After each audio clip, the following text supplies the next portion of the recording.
네, 오늘은 레위기서 17장의 말씀입니다. 오늘 말씀의 제목은 죄를 대속하신 그리스도의 보혈입니다. 오늘 17장 1절에서 이 말씀을 보면 여호와께서 모세에게 말씀하여 이르시되 아론과 그의 아들들과 이스라엘의 모든 자손에게 말하여 그들에게 이르기를 여호와의 명령이 이러하시다 하라.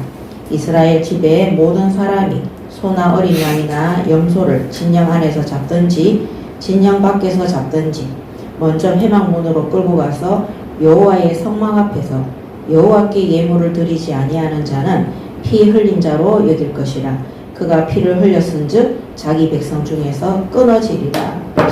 오늘 17장 1절에서 9절에는 하나님 앞에 예배할 때를 기록하고 있습니다. 이스라엘 민족이 염소나 어린 양이나 소나 이런 짐승을 잡을 때 이 짐승을 잡는다는 것은 피를 흘려서 죽인다는 말이거든요.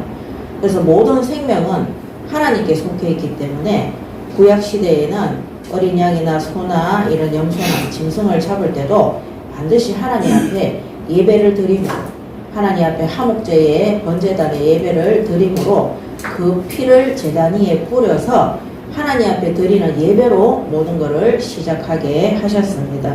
그래서 하나님께 드리는 예배, 이들의 삶입니다. 오늘 우리 예인교회 모든 성도들도 구약시대에 살고 있는 것은 아니지만 어떤 일을 시작할 때, 어떤 일을 결정을 할 때, 또 혹은 우리가 매일매일의 삶을 시작할 때 하나님 앞에 예배드리는 삶으로 시작하시기 바랍니다. 아멘. 이 짐승을 잡는다는 것은 먹을 것을 찾기 위해서 하는 행위입니다.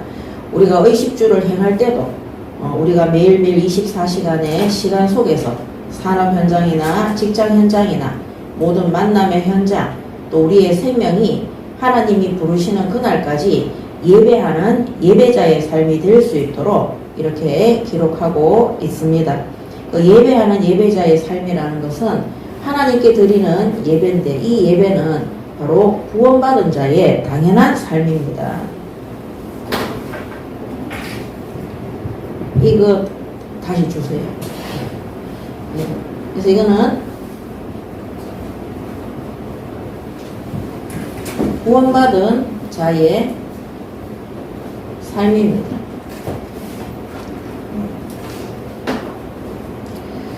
자, 그래서 하나님께서 왜 이렇게 짐승을 잡을 때 하나님 앞에 먼저 예불로 드리면서 하라고 했느냐. 첫 번째, 모든 삶의 기준이 성막에서, 구원받은 자의 삶이 성막에서, 이 성막이 구약시대에는 성막이지만 신약시대에는 성전입니다.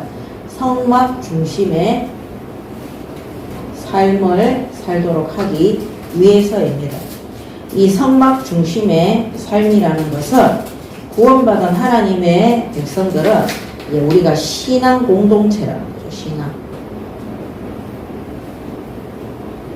한마디로 복음으로 하나님의 말씀으로 하나 되는 공동체를 말하고 있습니다. 그래서 이 신앙 공동체로 이 성전 중심의 교회 중심의 삶을 산다는 것은 바로 하나님의 말씀에 순종하고 또 하나님의 말씀을 따라 인도받는, 그래서 우리가 이 땅에서 사는 삶은 믿지 않는 불신자들과 구별되어진 성도의 삶을 살아가는 것입니다. 그래서 그것이 하나님의 말씀에 순종하고 말씀을 따라 인도받고 또 그것이 바로 구별되어진 성도의 삶인 것입니다. 이것이 바로 구원받은 자의 삶입니다. 구원받지 못한 불신자들은 자기의 소견대로, 자기의 뜻대로, 또 눈에 보이지 않지만 사탄이 주는 생각과 또 자기가 하나님의 지혜와 하나님의 능력보다 자신이 더 뛰어나다고 생각하기 때문에 자신이 주장하는 삶대로 인도받기 때문입니다. 그것을 가지고 뭐라고 하느냐, 우상 숭배라고 얘기합니다. 그래서 5절에 보면 그런즉 이스라엘 자손이 들에서 잡던 그들의 재물을 회막문 여호와께로 끌고 가서 제사장에게 주어 화목제로 여호와께 드려야 할 것이요 제사장은 그 피를 회막문 여호와의 제단에 뿌리고 그 기름을 불살라 여호와께 향기로운 냄새가 되게 할 것이라. 그래서 제사장, 한마디로 제사장, 또 사도들, 또 이 시대의 목회자들이죠. 교역자들. 쉽게 말하면 강단. 하나님이 이 제사장들을 불러 아론과 그의 아들들을 불러서 여호와의 명령을 지시했습니다. 그렇다면은 하나님의 말씀을 전달하는 이 제사장과 사도들과 목회자와 한마디로 강단에 하나님 앞에 모든 것들을 드리고 그 강단 중심으로 하나님의 말씀 중심으로 주시는 말씀에 순종함으로 모든 것들을 인도받는 성도의 삶을 살아가도록 하나님께서 성막 중심으로 하나님 앞에 예배를 드리라고 한 것입니다. 그래서 우리가 아침에 눈을 떴을 때도 우리가 하나님 앞에 예배드림으로 또 우리가 잠자리에 들 때도 하나님 앞에 예배드림으로 우리가 산업 현장에서든 어떤 직장 현장에서든 지역 현장에서든 아까 말씀드린 것처럼 새로운 일을 시작을 하든 마무리를 하든 모든 것들이 예배 속에서 시작하고 그 여정대로 갈 수 있도록 인도받으시기 바랍니다. 아멘. 자, 하나님이 이것이 구원받은 자의 삶이기도 하는데 또 이렇게 하신 것에는 이유가 있습니다. 여기 17장 7절에 보면 그들은 전에 음란하게 섬기던 순명소에게 다시 제사하지 말 것이니라. 이는 그들이 대대로 지킬 영원한 규례니라 이렇게 되어 있습니다. 이 이스라엘 민족이 흩어져서 한 곳에 모이지 않으면은 하나님 앞에 예배 중심으로 성전 중심으로 교회 중심으로 한마디로 강단과 말씀 중심으로 이들이 모이지 않으면 흩어져서 뭐 하느냐 우상 숭배하기 때문입니다. 우리가 주일날 교회 와서 예배 드리지 않으면 아침에 눈 뜰 때 하나님 앞에 예배 중심의 삶이 되지 않으면 뭐 하겠습니까? 주일날 예배 안 드리는 사람들은 전부 다 일하러 가든지 등산하러 가든지 놀러 가든지 자신의 육신의 삶을 위해서 살아가겠죠. 또 아침에 하나님 앞에 눈 뜰 때 예배하지 않는 자들은 그 경배의 대상이 하나님이 아니라 내 자신이 되기 때문에 내가 원하는 것을 놓고 생각하고 판단하는 우상 숭배하는 한마디로 성전 중심으로 말씀 중심으로 모이지 않으면 그들의 생각이 각기 흩어져서 하나님을 대적하는 우상 숭배 한마디로 마귀의 영에게 잡히도록 되어 있습니다. 그래서 우상 숭배할 것이기 때문에 하나님 흩어져서 우상 숭배하는 것을 막기 위해서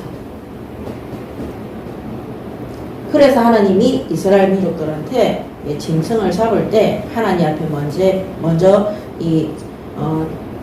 성막 중심 성막에 와야지 제사장이 있잖아요. 그들 앞에 이 짐승을 내려놓고 피제사로 하나님 앞에 화목 제물을 드릴 수 있도록 그렇게 인도받게 하셨습니다. 오늘 우리가 하나님 앞에 예배 중심 하나님 말씀에 순종하고 인도받고 기도하는 이 성도의 삶이 되지 않으면 우리는 흩어져서 반드시 우상 숭배하도록 되어 있습니다. 최고의 우상 숭배가 뭐냐? 창세기 3장에 내가 바로 하나님의 자리, 주인의 자리에 올라가는 것입니다. 내 마음대로 내 뜻대로 사는 것 같지만은 실제로는 창세기 3장에 하와에게 하나님의 말씀을 변질시키고 하나님 말씀에 불순종하고 복종하지 않도록 미혹하고 유혹했던 사탄의 영, 마귀의 영이 인간을 무너뜨리려고 역사하는 현장입니다. 그래서 하나님께서는 구원받은 인간이 하나님 앞에 피제사 드리는 이 사람이 더 이상 흩어져서 자기의 소견대로 마귀에게 속아 사탄에게 미혹당해서 우상 숭배하지 않도록 그것을 막기 위해서 하나님 앞에 예배하는 삶을 살아갈 수 있도록 인도하시는 것입니다. 그러면서 17장 7절에 보면 순명소에 대한 얘기가 나옵니다. 이 순명소는 애굽의 신입니다. 애굽에 수많은 신들이 있죠. 애굽의 신. 그 출애굽기에 보면은 애굽에 10가지 재앙이 내리죠. 그 10가지 재앙 속에 있는 그 모든 것들이 다 애굽의 신입니다. 그 중에도 이 순명소는 멘데스, 이 멘데스라는 애굽의 신입니다. 다산, 풍요, 자식을 많이 놓게 되고 그 다음에 농사를 지으면은 풍요, 한마디로 곡식을 많이 거둘 수 있다. 근데 중요한 거는 의도는 좋은데 풍요의 신이고 다산의 신인데 실제로 이 멘데스, 이 신상을 만들어 놓고 이 신전마다 이 멘데스, 염소를 상징한 이 염소의 형상을 만들어 놔놓고 그 밑에서 그들이 뭐 했냐, 음란한 행위, 성행위를 했다는 거죠. 결국에는 뭐냐, 사탄은 풍요를 주겠다, 다산을 주겠다, 우리에게 많은 경제적인 응답을 주겠다, 자녀들을 복되게 하겠다 하고는 어떻게 합니까? 소돔과 고모라 성이 무너졌을 때처럼 음란의 행위로, 한마디로 하나님을 대적하는, 하나님이 남자와 여자와 두 성을 주셨는데 그 성을 혼잡하게 하면서 하나님을 대적함으로 결국에는 각종 정신병과 성적인 병, 지난번에 우리 유출병 이런 거 했죠. 그런 저주 아래 들어가도록 하는, 그것이 바로 이 애굽인들이 섬기는 멘데스, 이 순년소에 제사 드리는 겁니다. 근데 이 이스라엘 민족이 애굽 땅에 있을 때 이들도 애굽 사람들을 본받아서 이런 이방 신전에 들어가서, 왜냐하면 풍요와 다산을 기원한다고 하니까 잘 먹고 잘 살고 싶고 우리 자식이 잘 됐으면 좋겠다, 이런 사람들은 이 멘데스 신상 앞에 가서 이들이 절하고 섬기고 그 밑에서 행위가 음란, 성적 행위를 하는 것입니다. 심지어 자기 자녀를 그런 음란 행위를 하는 제사장에게 갖다 바치는 행위를 하는 것이 바로 이런 멘데스라는 순명소를 섬기는 우상 숭배입니다. 그래서 7절에 보면 그들은 전에 음란하게 섬기던 순명소에게 다시 제사하지 말 것이니라. 이는 그들이 대대로 지킬 영원한 규례이니라. 그래서 우리 예인교회 성도분들은 잊지 말아야 될 것이 뭐냐면 영원한 규례.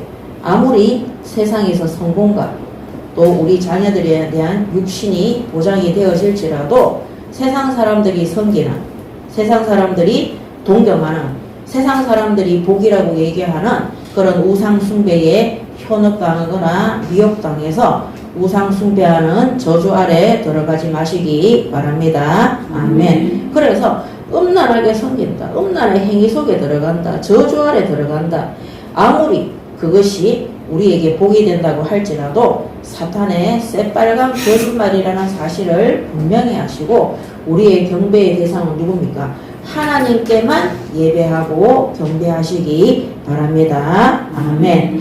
자, 그러면서 8절에, 그래서 이것이 7절에 대대로 지킬 영원한 규례라고 그랬습니다. 언제든지 이스라엘 민족은 하나님 앞에 성전 중심으로, 예배 중심으로, 말씀 중심으로 예배드리는 삶이 안 되면 흩어져서 우상 숭배하기 때문입니다. 오늘 목사도 마찬가지입니다. 목회자도 하나님 앞에 말씀 중심으로, 정말 기도 중심으로 하나님 뜻에 순종하는 그 예배 중심이 되지 않으면 오늘 멘데스라는 이 순명소 밑에서 우상 숭배에서 이런 더러운 음란하게 섬기던 행위가 나타나는 것처럼 목회자라도 하나님 앞에 진정으로 예배 말씀 기도 중심으로 살아가지 않으면 음행과 타락과 교만과 부정부패와 결국에는 껍데기는 목사인 것 같지만은 실제로는 그 내면은 세상이 요구하는 우상 숭배에 엎드려서 물질을 구하고 성적인 것을 구하고 결국에는 타락과 저주 아래 그들의 자녀들조차도 멸망하도록, 목회자 자녀들이 자기 부모가 목회자인데, 성직자인데, 그죠? 부정부패하고 물질에 사로잡혀 있고 음란의 행위 같은데 노출되어 있다면 그 자녀들에게도 3, 4대까지 그 영적 저주가 대물림 되도록 반드시 되어 있습니다. 우리가 돈 우리 불신자들도 그 얘기 하잖아요. 돈 하면은 돈다고. 우리가 돈 한다는 것은 하나님보다 내가 물질을 더 많이 섬기면은 거기에 물질의 귀신이 역사합니다. 그러면 그 가정의 자녀들이 돈밖에 모르는 거예요. 그리고 우리가 음란의 행위들을, 음행을 자꾸 있잖아요. 뭡니까? 배우자가 있는데 다른 사람하고 바람을 피운다든지 아니면은 자꾸 음란한 행위를, 특히 우리 요새는 뭐 MZ 세대라고 하죠.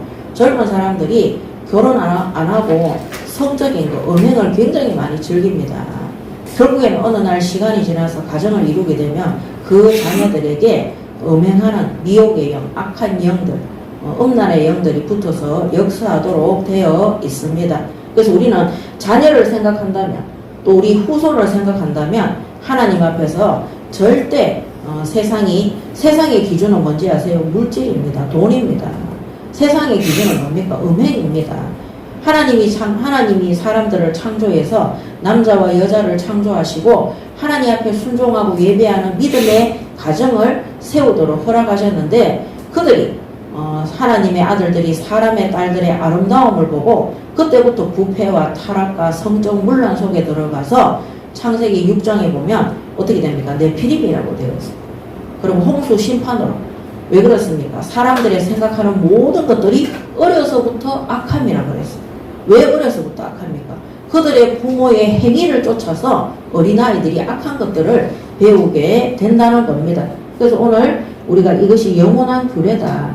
하나님 앞에 내가 예배 말씀, 기도, 정말 전도 선교 속에 방향 맞춘 성전 중심, 교회 중심, 말씀 중심, 예배 중심 속에 있다면 우리 자손들이 천대만대까지 하나님 앞에 복을 받을 수 있도록 하나님이 가장 정상적인 사람으로 만들어 주신다는 사실을 깨달으셔야 되는 것입니다.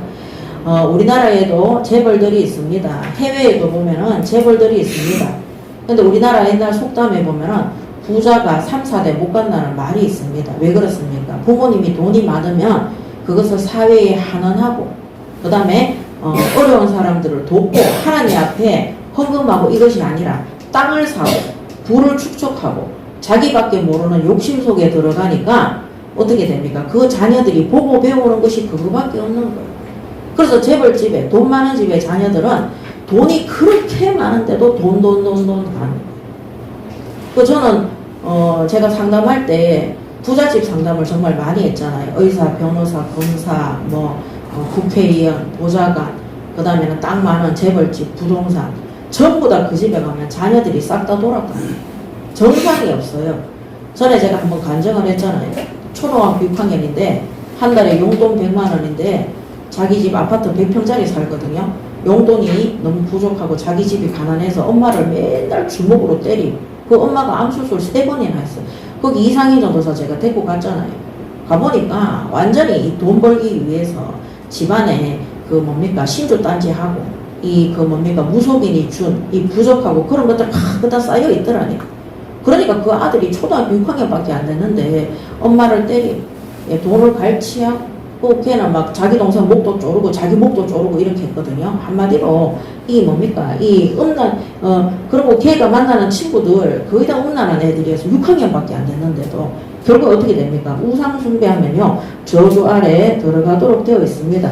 그래서 하나님이 이 구원받은 하나님의 백성이 흩어져서 우상 숭배로 말미암아 그들이 사탄에게 붙잡힐까봐 그것을 막기 위해서 양 한 마리 잡는데도, 소 한 마리 먹기 위해서 잡는데도 반드시 하나님 앞에 피제사 예배를 드림으로, 하나님 앞에 예배함으로, 응답받음으로, 말씀으로 인도받음으로 그들이 하나님이 주시는 축복 속에 들어가는 성도의 삶, 구원받은 자의 삶을 살아갈 수 있도록 하나님께서 인도해 주신 것입니다.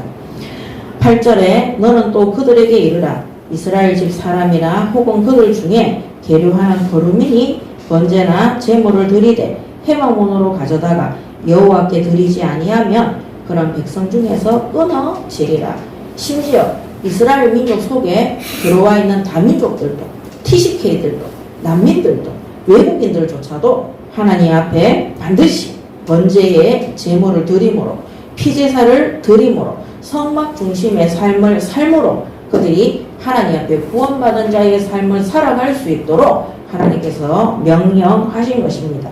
만약에 그렇게 되지 않으면 그런 백성 중에서 끊쳐지리라고 했습니다. 4절에도 보면 회막문으로 끌고 가서 여호와의 성막 앞에서 여호와께 예물로 드리지 아니하는 자는 피 흘린 자로 여길 것이라. 그가 피를 흘렸은즉 자기 백성 중에서 끊어지리라. 짐승의 피를 흘렸다. 하나님의 말씀에 순종하지 않고 하나님과 화목하지 않고 죄를 지은 채로 하나님 말씀에 불순종함으로 그가 짐승의 피를 흘렸을 때 그의 생명이 하나님한테 저주받은 것으로 생각하고 하나님이 죽이겠다는 구원받은 자의 삶에서 하나님이 떠나도록 하겠다는, 구원 못 받는 거죠. 그렇게 하나님이 말씀하고 계시는 겁니다. 그래서 오늘 우리 예인교회는 반드시 이 애국 땅의 순명소, 이거는 번영과 잘 사는 것과 또 후대를 축복하는 그런 우상신인데, 이스라엘 민족들이 시시때때로 여기에 유혹되어져서 한마디로 예배 중심 삶을 안 살면은요, 결국에는 세상의 것이 기준이 되어져서 세상 사람들이 말하는 거기에 사로잡히도록 되어 있다는 겁니다. 오늘 우리가 후대에게 올바른 언약을 전달하기 위해서 우리 예인교회의 모든 성도들은 하나님 앞에 이렇게 예배하는 이 성전 중심의 삶을 사시기 바랍니다. 아멘. 자, 그 다음에는 오늘 17장의 이 피제사에 대해서 한번 보도록 하겠습니다. 자, 17장 4절부터 계속해서 나오죠. 피에 대해서. 자, 그러면서 5절에 그런즉 이스라엘 자손이 들에서 잡던 그들의 재물을 회막문 여호와께로 끌고 가서 제사장에게 주어 화목제로 여호와께 드려야 할 것이요. 그래서 화목제로 번제단에 드릴 때는 6절에 제사장은 그 피를 회막문 여호와의 제단에 뿌리고 그 기름을 불살라 여호와께 향기로운 냄새가 될 것이라 이래 되어 있습니다. 그래서 이 피는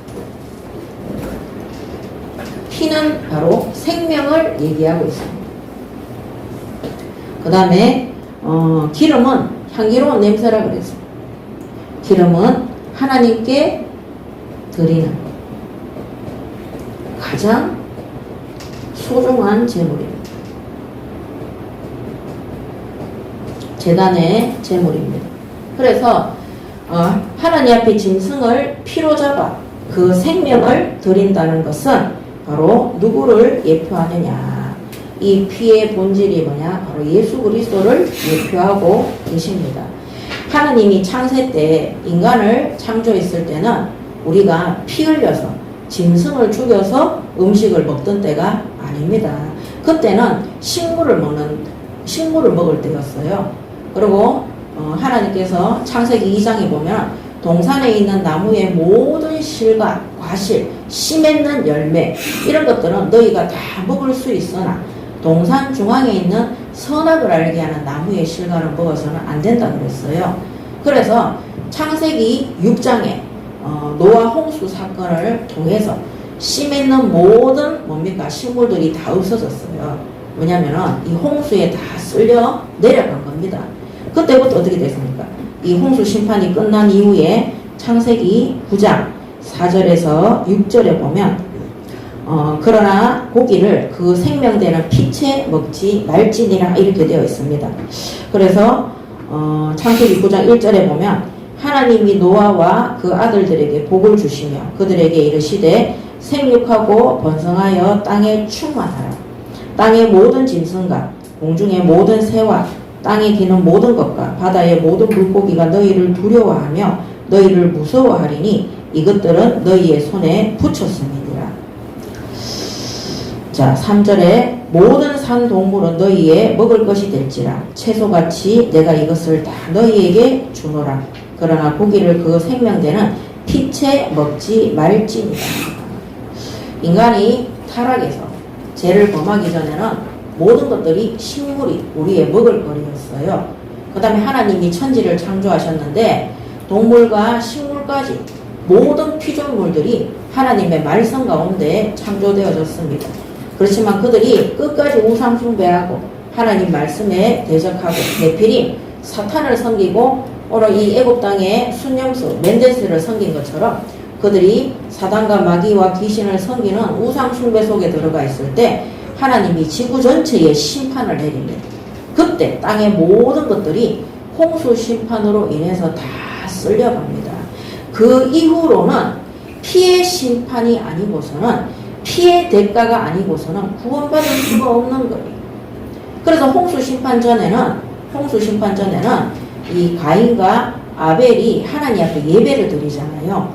가인은 땅의 소산으로 예배를 드리고 아벨은 양을 잡아서 피제사로 하나님 앞에 예배를 드립니다. 그때도 식물을 먹었어요. 그렇지만 이 양을 키운 이유는 하나님 앞에 피제사, 예수 그리스도의 피로 말미암은 구원에 대한 그 상징을 위해서, 예표를 위해서 우리가 그 구약시대에 피제사를 드린 겁니다.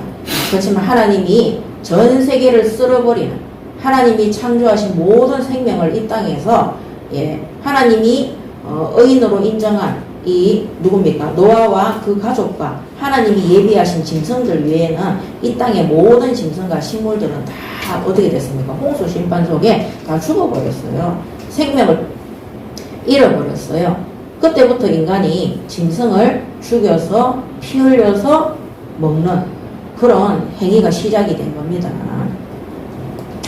그래서 4절에 그러나 고기를 그 생명되는 피채 먹지 말지니라.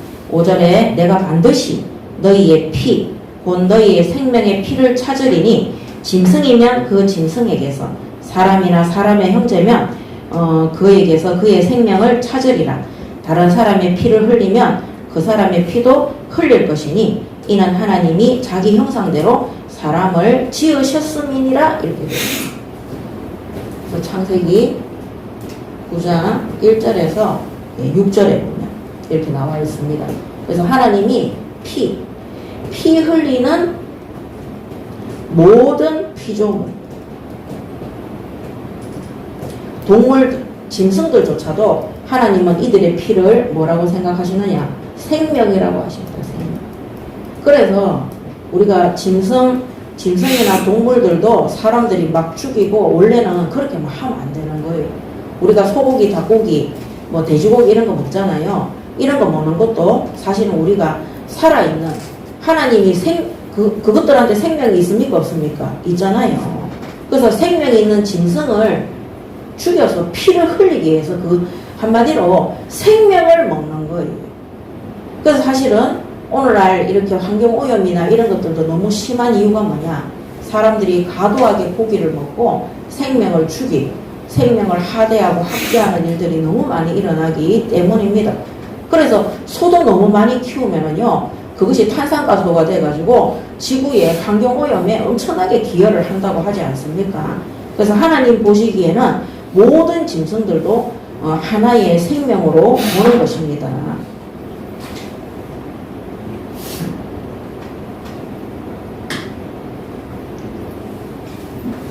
그래서 하나님은 피조물 모든 동물들도 하나하나 귀하게 여긴다는 거죠. 그래서 특징이 뭐냐?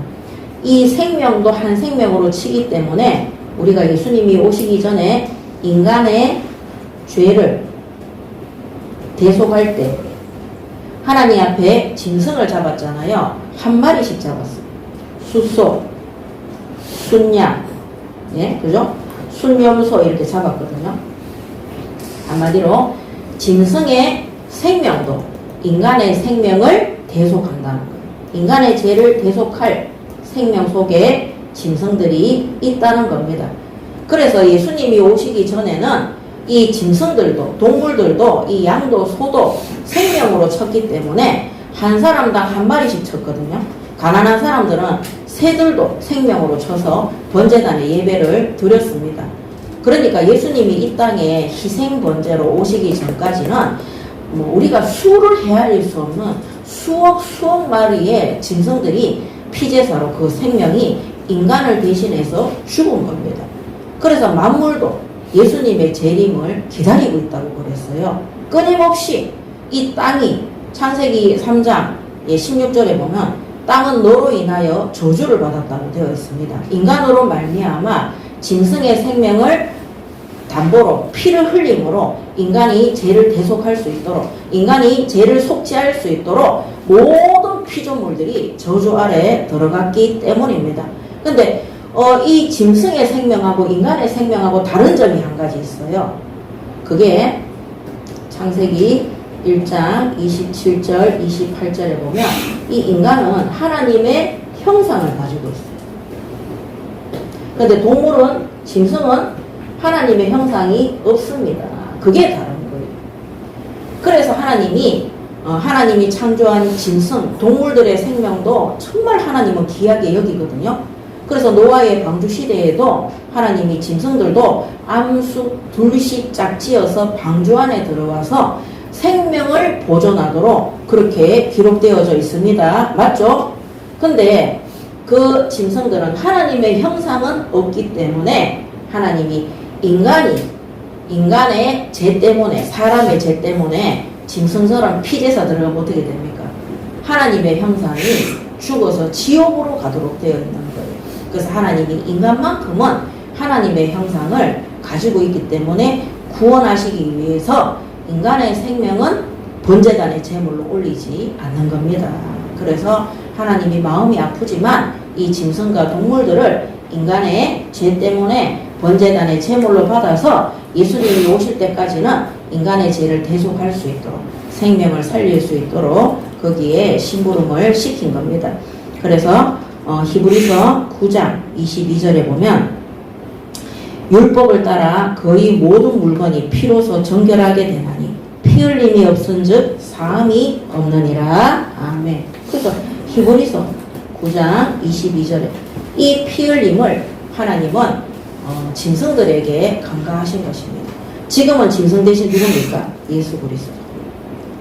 이 예수님을 번제단의 희생제물로 물과 피를 다 쏟으심으로 인간의 죄를 대속할 수 있도록, 그래서 하나님께서는 이 짐승의 피도 하나님께 속해 있기 때문에 이 생명의 피를 더럽히지 말라고 했습니다.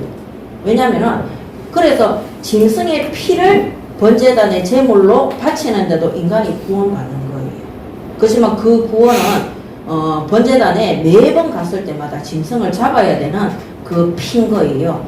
그렇다면 한 번에 번제단의 예물로 드려진 예수님의 피도 대속을 의미하기 때문에 이 생명의 피이신 예수 그리스도 보혈이 너무나 하나님 보시기에는 소중한 것입니다. 그래서 이 짐승의 피, 수억 마리가 죽었던 이 짐승의 피가 인간을 대신해서 피 흘리신 예수 그리스도의 보혈의 피를 어떻게 합니까? 상징하고 있는 것입니다. 그래서 17장 10절에 보면 이스라엘 사람들이나 이스라엘 집 사람이나 그들 중에 거류하는 거류민 중에 무슨 피든지 먹는 자가 있으면 내가 그 피를 먹는 그 사람에게는 내 얼굴을 대하여 그를 백성 중에서 끊으리니 육체의 생명은 피에 있음이라. 내가 이 피를 너희에게 주어 제단에 뿌려 너희의 생명을 위하여 속죄하게 하였나니 생명이 피에 있으므로 피가 죄를 속하느니라. 아멘. 얼마나 소중합니까? 오늘 이 17장 몇 절입니까? 10절에서 11절. 예수님께서 자신의 육신의 모든 피를 제단에 뿌려서 우리의 생명을 구원하신 것입니다. 그래서 생명이 피에 있으므로 피가 죄를 속하느니라. 아멘. 이번 주간에 17장 11절의 말씀을 계속해서 묵상하시면서 하나님께서 수도 없는 짐승의 피를 통해서 지금까지 인류를 구원하게 하시고 또 지금은 짐승처럼 예수 그리스도의 피를 통해서 단번에 그의 피가 번제단에 드려짐으로 우리가 속죄함을 받도록 이 예수 그리스도 보혈의 피로 말미암아 우리가 구원받았음을 이 예수 그리스도의 피가 우리 몸에 발린 거예요. 원래는 예수 그리스도의 이 피가 마당에 뿌려야 된다고 되어 있거든요. 뿌릴 때 죽음을 상징하기 때문에 그 죄가 속죄를 받은 것입니다. 그래서 예수 그리스도의 그 피제사 피 뿌림이 우리 몸에 다 살아있는 우리 몸에 다 발렸기 때문에 우리가 영원한 죄와 저주에서 해방받으셨음을 믿으시기 바랍니다. 아멘. 그래서 하나님은 피를 먹는 사람들을 하나님은 저주하십니다. 그러므로 12절에 내가 이스라엘 자손에게 말하기를 너희 중에 아무도 피를 먹지 말며 너희 중에 거류하는 거류민이라도 피를 먹지 말라 하였나니 모든 이스라엘 자손이나 그들 중에 거류하는 거류민이 먹을 만한 짐승이나 새를 사냥하여 잡거든 그것에 피를 흘리고 흙으로 덮을지니라. 그래서 그들이 사냥해서 그런 새들이나 이런 것들이 피를 흘렸을 때도 흙을 덮어서 그 피를 생명처럼 소중히 보존하라는 겁니다. 모든 생물은 그 피가 생명과 일체라. 그러므로 내가 이스라엘 자손에게 이르기를 너희는 어떤 육체의 피든지 먹지 말라 하였나니 모든 육체의 생명은 그것이 피인즉 그 피를 먹는 모든 자는 끊어지리라. 또 스스로 죽은 것이나 들짐승에게 찢겨 죽은 것을 먹는 모든 자는 본토인이거나 거루민이거나 그의 옷을 빨고 물로 몸을 씻을 것이며 저녁까지 부정하고 그 후에는 정하려니와 그가 빨지 아니하거나 그의 몸을 물로 씻지 아니하면 그가 죄를 담당하리라. 자, 성경에서 이 죽음이라는 것은 죄의 결과라고 되어 있습니다. 그죠? 그래서 로마서 6장 23절에 뭐라고 되어 있습니까? 죄의 삭은 사망이요. 하나님의 은사는 그리스도 예수 안에, 예수 우리 주 안에 있는 영생이니라. 그래서 이 죽은 것이나 죽은 짐승 이런 것들은 죄를 예표하기 때문에 죄.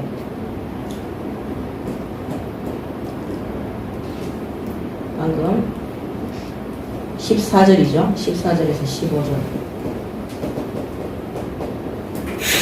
이 죽음이라는 것은, 죽은 것은 죄를 예표하기 때문에 로마서 6장 23절에 죄의 삭슨, 사망이라는 것입니다.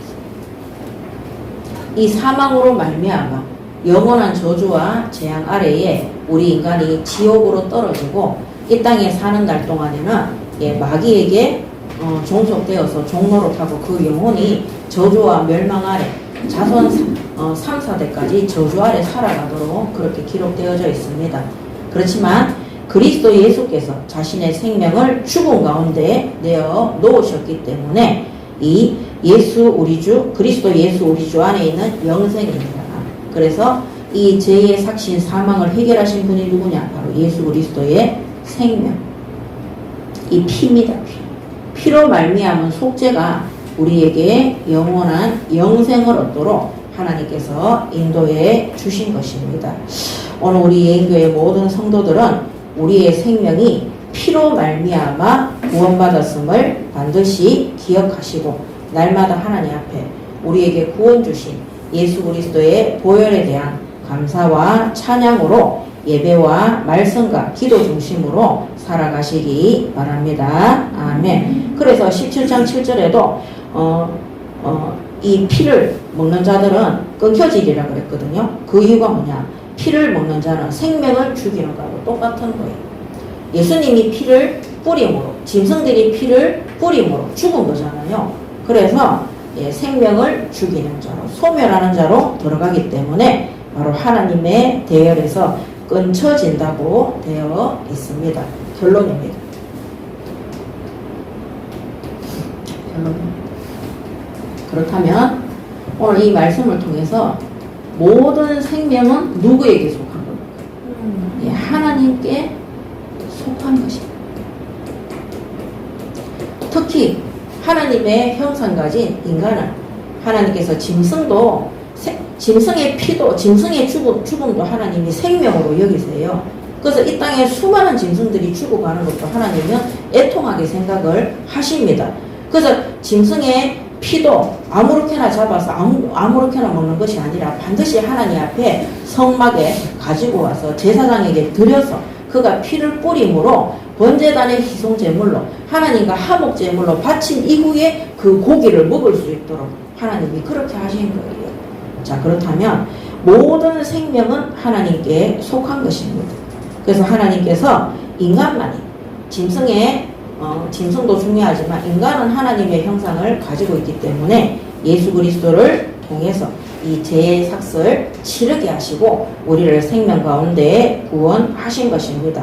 그렇다면 오늘 하나님께 모든 생명이 중요한 것이라면 오늘도 하나님은 우리를 이 땅에 살려두시는 이유가 한 번도 이 피대사 속에 예수 그리스도의 피 언약 속에 들어오지 못한 하나님의 형상은 가지고 있지만 영원한 저주와 재앙 아래 이 멘데스와 같은 이 순용소와 같은 애국 땅, 이 세상의 땅, 이 사탄의 나라에서 종노릇하고 있고 우상 숭배하며 그들이 음란한 행위로 말미암아 저주 아래 들어가고 있는 이 하나님의 형상 가진 수많은 사람들을 살리기 위해서 우리를 남겨두신 것입니다. 그래서 오늘도 이 17장의 예배를 통해서 우리는 오직 예수 그리스도 보혈의 피, 한마디로 오직 복음이죠. 이 복음으로 모든 사람들을 살리는 복음의 전도 여행으로 인도받으시기 바랍니다. 아멘. 그래서 우리가 예배하는 것도, 기도하는 것도 우리가 생명을 얻기 위해서 하나님 앞에 번제단의 예물을 드렸는데, 우리는 하나님 앞에 번제단의 예물이신 그리스도를 바침으로 구원받았습니까? 안 받았습니까? 받은 거예요. 그렇다면 구원받은 성도는 날마다 하나님 앞에 예배하고 말씀에 순종하고 인도받는데, 이 모든 것들이 영혼 구원을 위한 오직 예수 그리스도 보혈의 이 피를 전달하는 복음의 전도 여행으로 우리가 인생을 살고 있음을 믿으시고 하나님 앞에 여기에 모든 방향을 맞추시기 바랍니다. 아멘. 그래서 우리가 이 땅에 사는 것도 뭐 하러 와 있다고요? 여행하고 있는 거예요. 전도 여행하는 겁니다. 지금 우리가 살고 있는 그 집은 우리가 거쳐 지나가는 숙박업소예요. 뭐라고요? 숙박업소입니다. 우리가 지금 다니고 있는 그 직장도 전도 여행을 위해서 다니는 어떤 관광지인 거예요. 웃긴다고 생각하지 마시고, 우리의 본향은 어디에 있습니까? 저 천국입니다. 그래서 우리는 영원한 집, 예수 그리스도 보혈로 말미암아 구원받은 하나님의 백성은 우리의 영원한 집은 저 본향인 천국에 있기 때문에 이 땅에서의 생명이 하나님 나라의 일, 영혼 구원을 위해서 전도하는 여행 속에 있는 것입니다. 그래서 우리의 인생이 땅의 것에 그렇게 목을 매달 필요가 전혀 없습니다. 전도 여행을 위해서 두보로도 준비하지 마라 하셨습니다. 지팡이도 준비하지 마라 그랬습니다. 신발도 2개 이상, 1개만 족하다 그랬습니다. 그리고 우리가 가는 곳곳마다 하나님께서 예비하신 집으로 가게 되면 하나님께서 우리를 영접하고 하나님이 우리에게 주신 이 복음을 전파할 때 그들이 믿고 구원받고 그 중에 함께 전도 여행할 제자들을, 일꾼들을 하나님께서 또 따로 세워주시고 붙여주시는 것입니다.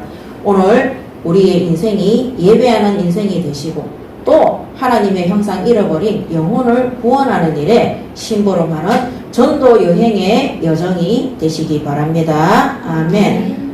그렇지 않은 사람들은요, 자꾸 이 땅에서 부를 축적하려고 해요. 이 땅에서 자꾸 잘 먹고 잘 살려고 합니다. 근데 중요한 것은요, 그렇게 되면 좋겠는데 거기에 목적을 두는 사람들은 시간이 지나면 지날수록 없어지도록 되어 있어요. 내가 그렇게 믿고 의지하던 물질 없어지도록 되어 있습니다. 내가 그렇게 자부하던 건강 없어지도록 되어 있습니다. 왜냐하면 하나님의 뜻과 맞지 않기 때문에 우상 숭배 속에 있기 때문에 하나님이 그것을 막기 위해서 끊쳐지도록 합니다. 재앙 아래 들어가도록 하시는 것입니다. 그래서 오늘 우리가 이 땅에 사는 날 동안에는 영혼 구원을 위한 이 복음의 전도 여행 속에 인생의 여정을 가시고 우리의 본향을 위해서, 그래서 빌립보서 3장에 보면 바울이 정말로 이 천국의 표대를 두고 천국의 상급을 두고 하나님 앞에 정말로 기도하고 간절히 구하는 것을 볼 수 있습니다. 그래서 오늘 죽어서 가는 천국이 아니라 이 땅에서 천국의 축복을 예배와 말씀과 기도 속에서 마음껏 누리면서 하나님께서 우리에게 붙여주신 237 국가 75 인구 살리는 일에 우리가 선교하는 일에 우리가 여행 갈 수 있는 여기에 3년의 플랜 속에 하나님이 원하시는 자립교회로 자립선교로 준비하는 우리 예인교회가 되시기 바랍니다. 아멘. 그래서 오늘 죄를 대속하신 그리스도의 보혈입니다. 전에는 우리가 그 전에 있었던 교단에서는 막 설쳤어요. 막 설치면서 훈련 받으러 가고 막 우리만 복음 알고 있는 것처럼 막 다른 정통 교단은 복음 없는 것처럼 우리한테만 중요한 언약이 있는 것처럼 하나님이 우리에게만 능력 부어주시는 것처럼 어마어마하게 교만하고 잘못된 그런 부분들도 많이 있었습니다. 그렇게 하다 보니까 허상도 있었어요. 허상. 어떤 허상입니까? 복음 성공. 예, 우리가 그거를 신학에도 보면 번영 신약이라고 있어요. 번영 신약. 우리가 이 땅에서 잘 먹고 잘 살고 부자 되고, 그래서 거기서 나온 말들이 뭐 복음 엘리트, 헌금 많이 해야지만이 어떻게 된다, 건물을 많이 세워야지만이 어떻게 된다, 그런 것들 저도 참 영향을 그래서 저도 잘 되는 것이 세계복음한 줄 알았어요.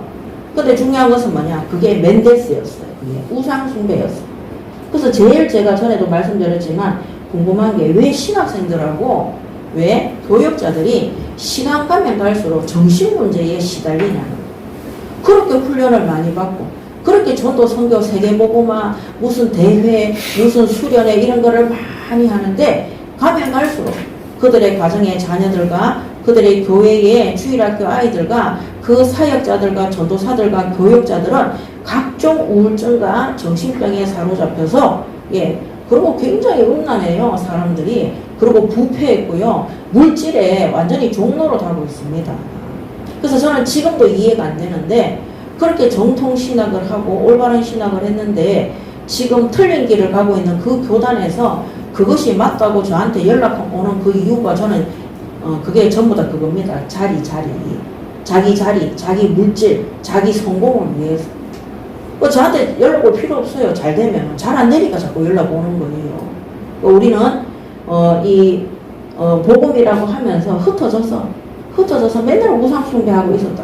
그러니까 하나님이 우리를 다시 거기에서 빼내어서 이렇게 성경 중심으로, 말씀 중심으로, 예배 중심으로 하는 이유가 뭐냐, 우리 안에 있는 허황된 멘데스를, 이 순영소에게 우상 숭배했던 애굽의 이 모든 문화를 빼내기 위해서입니다.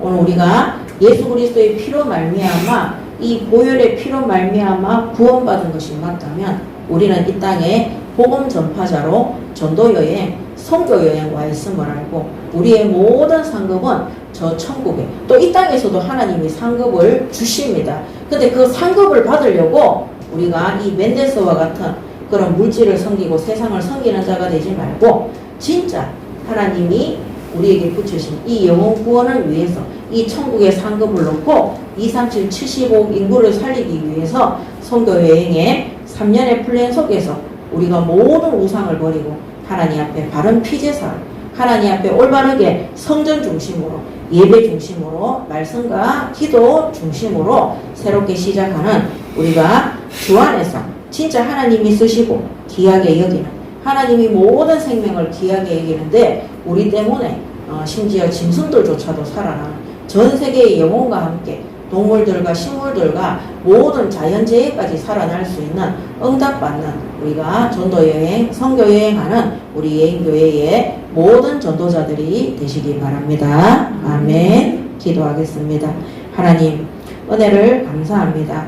오늘 이 시간 우리가 붙잡고 있었던 모든 멘데스를 버리게 하시고, 하나님 앞에 우상 숭배를 버리게 하시고, 오직 예수 그리스도의 피로 말미암아 구원받게 하심에 감사하며, 한 번도 이 정확한 복음 듣지 못해 죽어가는 불신 현장과 오늘도 종교 현장과 재앙 현장, 전쟁 현장, 전 세계 75억 인구에 바르게 복음 심부름하며 함께 한국교회와 세계교회에 동행하며 갈 수 있는, 하나님이 보시기에 생명을 귀하게 여기고 또 영혼 구원을 위해서 인생을 전도 선교에 방향 맞춘 우리 예인교회의 모든 성도들과 함께 인도받는 시간 될 수 있도록 인도하여 주시옵소서. 감사드리며 우리 주 예수 그리스도 이름으로 기도드립니다. 아멘.